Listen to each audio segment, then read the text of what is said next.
Eh bien bonjour les amis, on quitte la ville d'Agropoli.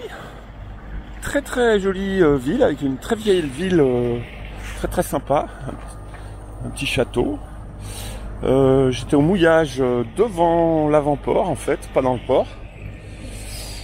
Et nous partons donc en direction de Capri qui est ici, mais évidemment on ne s'arrêtera pas à Capri. Les îles derrière, qui sont plus près de Naples, Ischia et Procida, ou peut-être directement Ponza, qui est encore un peu plus loin. La côte sud du golfe de Naples, vue du sud bien sûr. Alors Amalfi ici, le port d'Amalfi.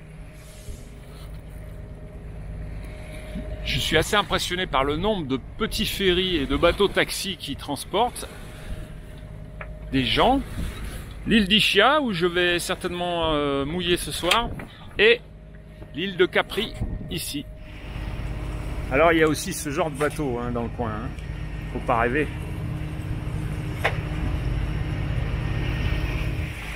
Une fois le cap passé, on arrive bien sûr dans la baie de Naples avec le Vésuve au loin là-bas.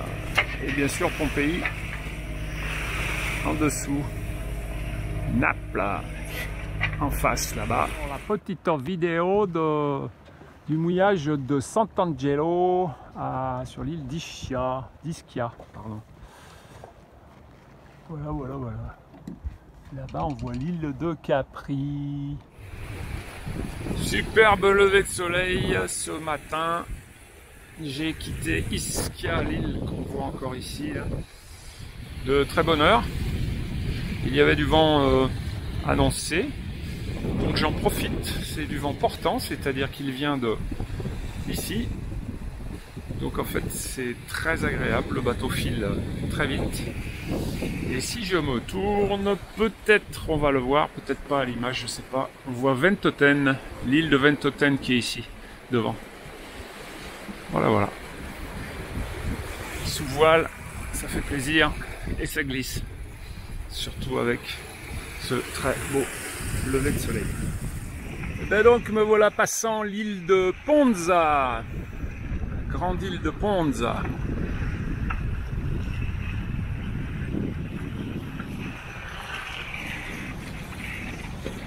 Le vent est tombé un peu, je pense que ça va continuer à tomber. Et il y aura malheureusement du moteur à la fin.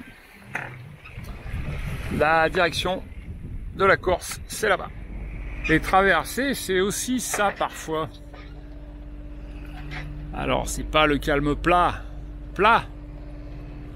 mais c'est très tranquille. À part une tortue ou deux, je viens d'en croiser une là, à 1 mètre du bateau, qui était sous l'eau, certainement en train de chercher sa pitance. Mais voilà, donc parti pour quelques heures, très calme. Alors on va profiter de ce joli coucher de soleil pour répondre à une question qu'on me pose souvent. Comment tu fais pour dormir en solo? Alors à part répondre avec une blague en disant qu'il y a des parkings un peu partout et qu'on se gare et qu'on dort, plus sérieusement, ça fait des années que quand je navigue, comme ça en solo, je dors par tranche de 10 minutes.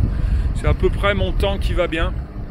Bien sûr ça dépend de l'état de fatigue, mais là depuis que je suis parti de Grèce, je me suis bien réglé. J'ai essayé 20 minutes, ça marche pas parce que je me réveille à 10 minutes. Et en plus, il faut bien comprendre qu'un cargo qui est lancé à 20 nœuds et qui nous arrive, on le voit pas du tout sur l'horizon, et 20 minutes plus tard, il est quasiment sur nous. Alors, moins vrai pour les cargos maintenant parce qu'ils vont plus doucement pour économiser le fuel, mais c'est vrai pour les paquebots de croisière qu'on arrive à avoir vite sur nous. Voilà la réponse. 10 minutes, faut s'endormir vite, mais ça aussi c'est de l'entraînement.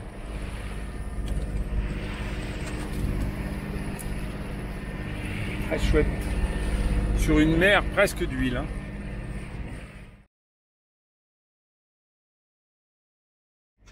Au petit matin en direction de la Corse. Toujours aussi calme, Un cargo qui passe au loin. Et un magnifique, bientôt lever de soleil.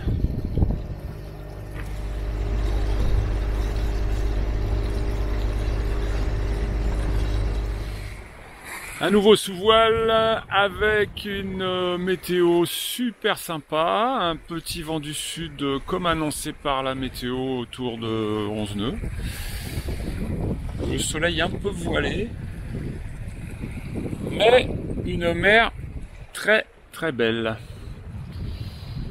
peu près à 60 000 de la Corse, droit devant. Donc une arrivée dans la soirée. Alors une belle navigation cet après-midi pour finir la traversée de l'Italie vers la Corse. Il y a toujours entre 16 et 18 nœuds d'air dans le 70 apparent. Très peu de mer qui arrive de travers, donc très confortable. Génois, Henri. Le bateau glisse toujours autour de 7 nœuds. On voit la Maddalena ici, là, au nord de la Sardaigne. Et on voit pas encore la Corse, par contre, qui est à 40 000. Un petit peu moins de 40 000 maintenant. J'arrive ce soir, comme prévu, à un mouillage qui s'appelle Porto Novo, en dessous de Porto Vecchio, entre Porto Vecchio et Rondinara. Eh bien, l'arrivée sans vent, mais avec des dauphins. Arrivé au mouillage dans environ 1 heure. Pour l'instant,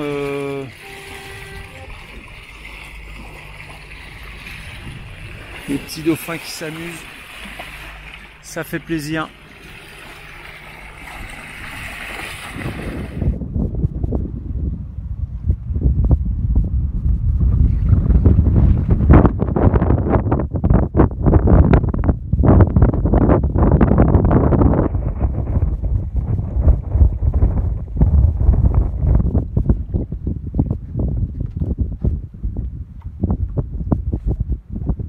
Porto Vecchio. Donc fin de la traversée vers la Corse. Une traversée un peu au moteur, un peu à la voile. Très belle journée de voile hier. Un peu comme d'habitude quoi, en Méditerranée. Du moteur et de la voile. Je vous dis à bientôt.